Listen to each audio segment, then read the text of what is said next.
philosophy of my salon would be more of building a relationship with the client. More so when a client comes into my salon or comes in my chair, I'm more focused on that relationship with the client. Most people in this neighborhood know me just as Jeanette. I've been in this location for a little over 22 years. I've seen the neighborhood change. The salon has grown, and we're here, and I'm glad to have you guys here today. Well, I started as a young girl. I just had a passion for doing other people's hair, not just necessarily doing mine. And I'm from the Caribbean. I'm from Jamaica. So I went to beauty school there, and then once I got to New York, I just continued.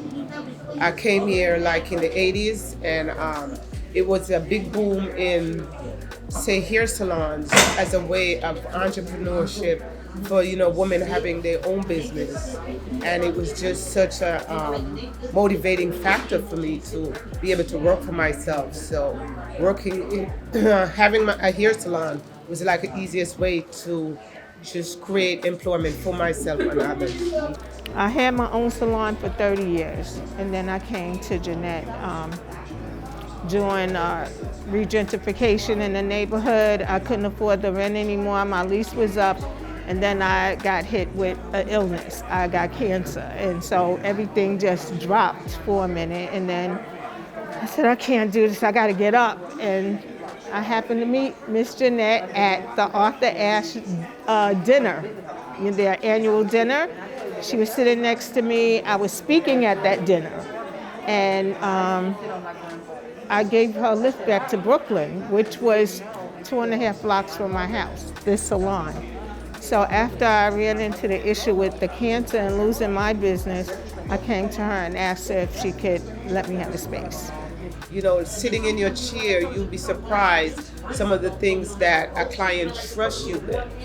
I could say to a client, we having an event here, and the client would feel more loyal to coming to the salon than say going to a family's gathering, because you become, after a while, sometimes that person's only family base.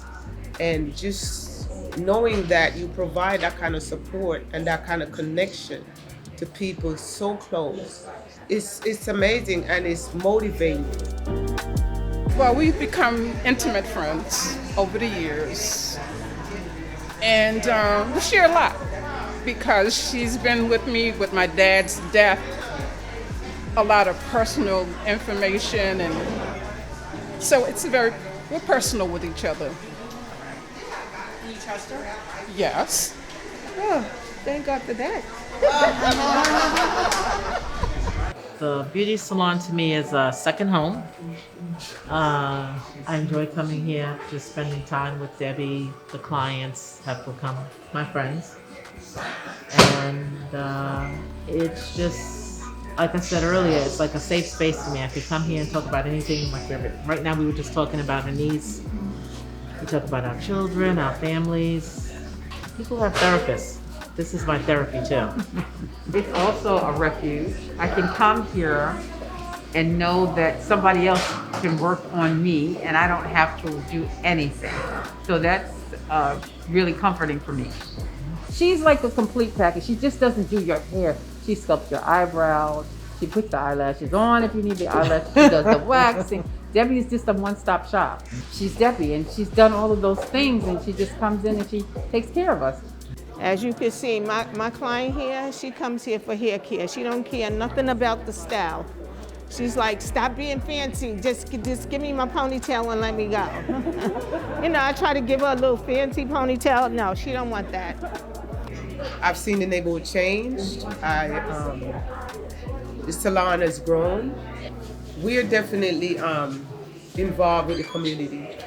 Over the years, I've gone into high schools and just try to motivate students to get into their own business, get into the hairdressing business. I also have a coworker here, and she She's involved in like collecting clothes and, you know, going to women's shelters. So we always kind of pull together and support that. And through the Arthur Ashe Institute, we provide we have areas where they could come in and get knowledge, get information about you know, their health issues. I was sitting home for months and then watching people die on TV and getting texts from families that say clients of mine died from the pandemic.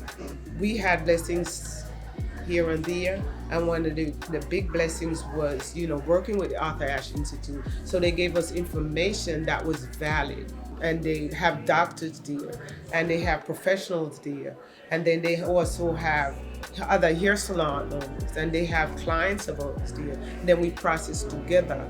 That was a great avenue to even bring us to where we are now, where I can even feel somewhat comfortable in just moving forward, because the information creates clarity. I think we was not open for a year. Because you should hear the phone calls. Oh my God, what am I gonna do? My hair's this, da, da, da, da. I'm like, find this shampoo, find this conditioner.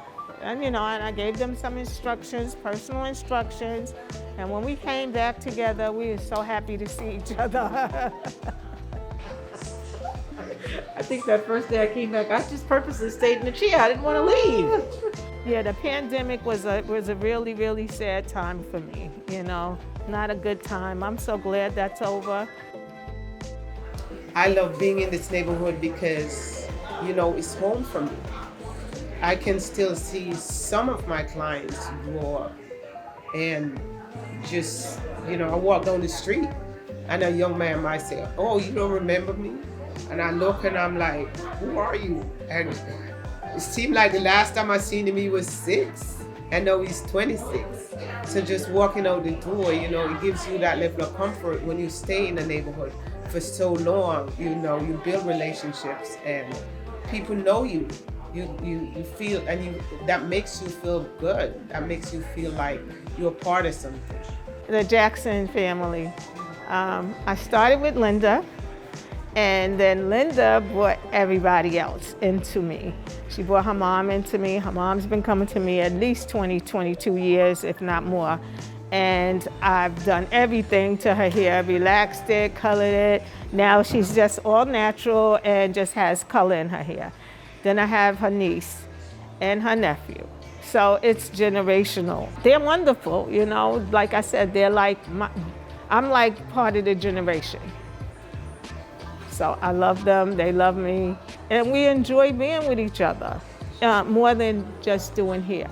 We're close. I wouldn't say I cringe, but I feel a little self-conscious, you know, when clients sit in the chair and they're like, "Oh, Jeanette, I know you for so many years, and you have, you encourage me to do this." And I always say, "Oh, with my stylist," when people ask me, "Well, how do you decide to do this?" They're like, "Oh, my stylist encouraged me." I mean, sometimes I don't even feel like I'm doing that, but that's how they come, you know, they come back and say it and express it. And like I said, when they're talking about it, I feel like they're just like, you know, bigging me up per se, but I know almost every day people thank me for having encouraged them along the way or motivating them to doing, you know, bigger and better things, even bigger and better than this.